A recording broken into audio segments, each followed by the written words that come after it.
কল্পনা করুন আপনার ত্বকে কোনো আবরণ নেই। একটা হালকা বাতাস যা অন্যরা টেরই পায় না, আপনার কাছে সেটা জ্বলুনির মতো। কেউ একটু গলা বদলে কথা বলল, উত্তর দিতে দেরি করলো, একটু অন্যমনস্ক হলো, আর আপনার ভেতরে একটা ঝড় উঠে গেল। আপনি জানেন প্রতিক্রিয়াটা বেশি হয়ে যাচ্ছে, বুঝেনও, কিন্তু থামাতে পারেন না। কারণ ভেতরে যা হচ্ছে সেটা সত্যিকারের যন্ত্রণা। তারপর আসে সবচেয়ে কঠিন অংশ, লজ্জা। আমি এমন কেন? আমি কি সবার জীবন কঠিন করে দিচ্ছি? আমার মধ্যে কি কোনো গন্ডগোল আছে? আজকে আমরা এমন একটা বিষয় নিয়ে কথা বলবো যা নিয়ে সাধারণত গভীরভাবে কথা বলা হয় না, এবং বেশিরভাগই ভুল বিষয়গুলো নিয়ে কথা বলা হয়। Borderline personality disorder. প্রথমে এটা নিয়ে ৩টা কথা।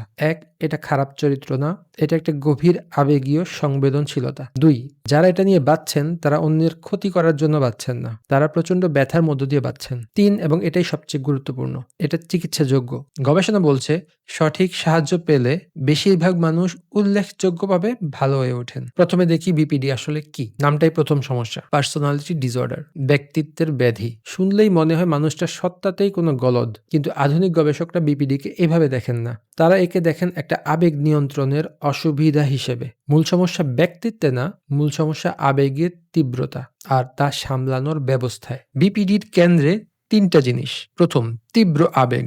অন্যদের চেয়ে দ্রুত আবেগ জাগে, অনেক বেশি তীব্র হয় আর অনেক ধীরে স্বাভাবিক অবস্থায় ফেরে। দ্বিতীয়, পরিত্যাগের গভীর ভয়। কেউ দূরে সরে যাচ্ছে, এই সামান্য ইঙ্গিতেও ভেতরে আতঙ্ক তৈরি হয়। তৃতীয়, অস্থির আত্মপরিচয়। আমি আসলে কে? এই প্রশ্নের উত্তর বদলাতে থাকে। কখনো মনে হয় আমি ভালো, কখনো মনে হয় আমি সম্পূর্ণ অপদার্থ।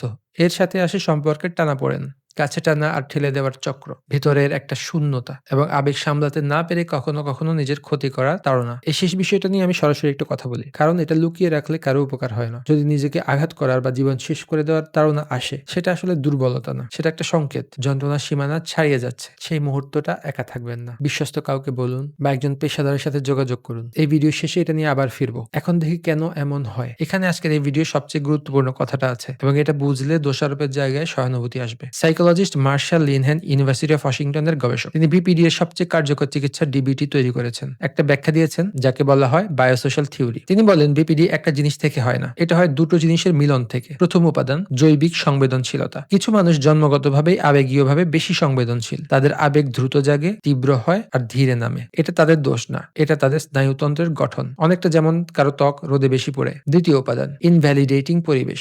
এমন একটা পরিবেশ যেখানে সেই তীব্র অনুভূতিগুলোকে বারবার অস্বীকার করা হয়, ছোট করা হয় বা শাস্তি দেওয়া হয়। এত কাঁদছো কেন? কিছুই তো হয়নি, তুমি বাড়িয়ে বলছো। এত অল্পে ভেঙে পড়ো কেন? এখন ভাবুন এই দুটো জিনিস একসাথে হলে কি হয়। একটা শিশু যে সত্যি তীব্রভাবে অনুভব করে, বারবার শুনছে তার অনুভূতিটা ভুল, অতিরিক্ত, অগ্রহণযোগ্য, সে কি শিখবে? সে শিখবে আমার ভেতরের অনুভূতিটাকে বিশ্বাস করা যায় না, আমি নিজেই ভুল। আর সে কখনো শিখবে না এই আবেগগুলো কিভাবে সামলাতে হয়, কারণ কেউ তাকে শেখায়নি। সবাই শুধু বলেছে অনুভব করা বন্ধ করো। এটাই বিপিডির মূল। সংবেদনশীলতা কোনো ত্রুটি না, ত্রুটি হলো সেই সংবেদনশীলতাকে সামলানোর দক্ষতা শেখানো হয়নি। আর দক্ষতা যেহেতু শেখা যায়, এখানে সবচেয়ে বড় আশাটা লুকিয়ে আছে। এখন দেখবো যে ভুল ধারণাগুলো সবচেয়ে বেশি ক্ষতি করে। বিপিডি নিয়ে কিছু ভুল ধারণা এত গভীরে গেঁথে গেছে যেগুলো মানুষকে সাহায্য নেওয়া থেকে দূরে রাখে। ভুল ১, তারা ইচ্ছে করে নাটক করে, ম্যানিপুলেট করে। এটা সবচেয়ে ক্ষতিকর ভুল ধারণা। বাইরে থেকে যেটাকে নাটকীয় বা ম্যানিপুলেটিভ মনে হয়, ভেতর থেকে সেটা প্রায় একটা মরিয়া চেষ্টা, ভয়ঙ্কর একটা আবেগীয় ব্যথা থেকে বাঁচার চেষ্টা, বা প্রিয় মানুষকে হারানোর আতঙ্ক থেকে বাঁচার চেষ্টা। উদ্দেশ্য কাউকে নিয়ন্ত্রণ করা না,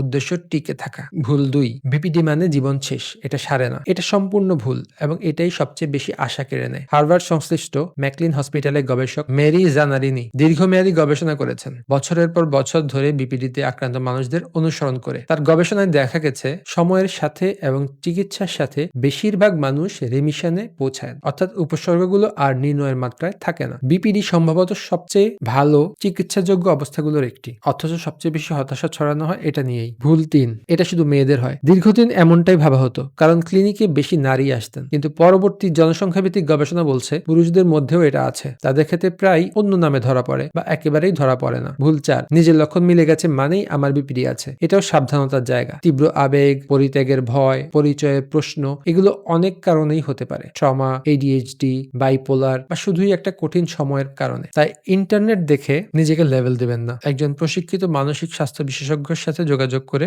ডায়াগনোসিস করা উচিত। এখন দেখি সাহায্য কি কাজ করে। এবার আশার অংশ, এবং এটা শুধু সান্ত্বনা না, এটা গবেষণা সমর্থিত। মার্শাল লিনহ্যান তৈরি করেছেন ডায়ালেকটিক্যাল বিহেভিয়ার থেরাপি। ডিবিটি। এটি বিশেষভাবে বিপিডির জন্য তৈরি এবং এর কার্যকারিতা বহু গবেষণায় প্রমাণিত। ডিবিটির সৌন্দর্য হলো এর মূল দর্শন, একটা আপাত বিপরীত দুটো সত্যকে একসাথে ধরে রাখা। তুমি এই মুহূর্তে যেমন আছো সেটা গ্রহণযোগ্য এবং তোমাকে কিছু জিনিস বদলাতেও হবে। গ্রহণ আর পরিবর্তন একসাথে, এই দুটোর ভারসাম্যই ডিবিটির হৃদয়। ডিবিটি মূলত 4টা দক্ষতা শেখায়। মাইন্ডফুলনেস, এই মুহূর্তে থাকা, আবেগকে চেনা, তাতে ভেসে না গিয়ে লক্ষ্য করা। ডিস্ট্রেস টলারেন্স, তীব্র যন্ত্রণার মুহূর্তে পরিস্থিতি আরো খারাপ না করে টিকে থাকার দক্ষতা। ইমোশন রেগুলেশন, আবেগ চেনা, নাম দেওয়া আর তার তীব্রতা কমানোর ব্যবহারিক কৌশল। ইন্টারপার্সোনাল ইফেক্টিভনেস, সম্পর্ক নষ্ট না করে নিজের চাহিদা প্রকাশ করা, সীমানা টানা। লক্ষ্য করুন, এগুলো সবগুলোই দক্ষতা, তার মানে এগুলো শেখা যায়। আরেকটা কথা যেটা আমার কাছে সবচেয়ে শক্তিশালী মনে হয়, মার্শাল ইনহেন, যিনি এই চিকিৎসা পদ্ধতি তৈরি করেছেন, 2011 সালে প্রকাশ্যে জানান যে তিনি নিজেই তরুণ বয়সে তীব্র মানসিক যন্ত্রণা আর বিপিডি সদৃশ্য অবস্থার মধ্য দিয়ে গেছেন এবং দীর্ঘ সময় হাসপাতালে কাটিয়েছেন। যে মানুষটা সে অন্ধকারে একদম গভীরে ছিলেন, তিনিই পরবর্তীতে লক্ষ লক্ষ মানুষের বের হওয়ার পথ তৈরি করেছেন। তার মানে সে অন্ধকারই শেষ কথা না। যদি আপনার প্রিয় কেউ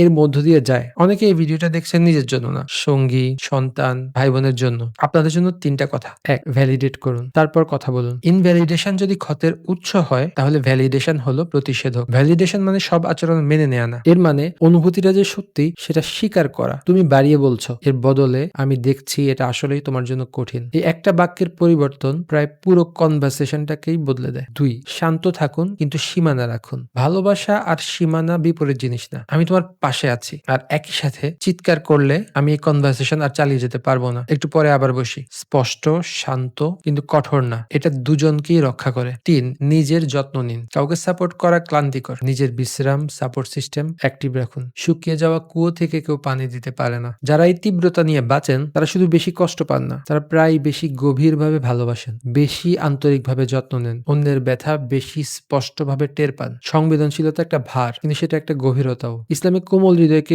দুর্বলতা বলা হয়নি, বরং যাদের হৃদয় জীবন্ত, যারা অন্যের কষ্টে ব্যথিত হন, তাদের কথা মমতার সাথে বলা হয়েছে। আর আল্লাহর রহমতের যে বিশালতার কথা বলা হয়েছে, সেখানে সবচেয়ে ভাঙা মানুষটারও জায়গা আছে। আপনার যন্ত্রণা আপনাকে সেই রহমতের বাইরে ফেলে দেয়নি। আজকের জন্য একটাই কাজ দেই, যদি আজকের কথাগুলোর কোনোটা নিজের জীবনের মতো শুনিয়ে থাকে, তাহলে নিজেকে শুধু একটা কথা বলুন, শুধু একটা, আমার অনুভূতিগুলো সত্যি, আমি খারাপ মানুষ না, আমি এমন একটা তীব্রতা নিয়ে বাঁচছি যা সামলানো শেখা যায়। আর যদি এই ভার একা বহন করতে করতে ক্লান্ত হয়ে যান, তাহলে একজন প্রশিক্ষিত মানুষের সাহায্য নিন। আপনি যখন কারো সাহায্য নিয়ে ডিবিটির স্কিলগুলো ডেভেলপ করবেন, তখন আপনার জন্য জীবনটা অনেক সহজ হয়ে যাবে। আর যদি কখনো এমন মনে হয় যে যন্ত্রণার সহ্যের সীমা ছাড়িয়ে যাচ্ছে, নিজের ক্ষতি করার চিন্তা আসে, সেই মুহূর্তে একা থাকবেন না, বিশ্বস্ত কাউকে জানান। আমাদের বাংলাদেশে ফ্রি অনেকগুলো হেল্পলাইন আছে, যেখানে ফ্রিতে কথা বলা যায়, একজন মানুষ আপনার কথা শুনবে। সাহায্য চাওয়া হার মানা না, এটা সেই সাহস যা নিজের জীবনকে যথেষ্ট মূল্যবান মনে করে তার জন্য লড়াই করার। সোলো ওয়েলনেসে আমরা সেই জায়গাগুলো নিয়ে কথা বলি যেগুলো নিয়ে সচরাচর তো কথা হয় না, অথচ সেগুলো নিয়েই অনেকে প্রতিদিন বেঁচে আছেন। এ বিষয়ে সাহায্য প্রয়োজন হলে আমরা আছি। পরের ভিডিওতে দেখা হবে।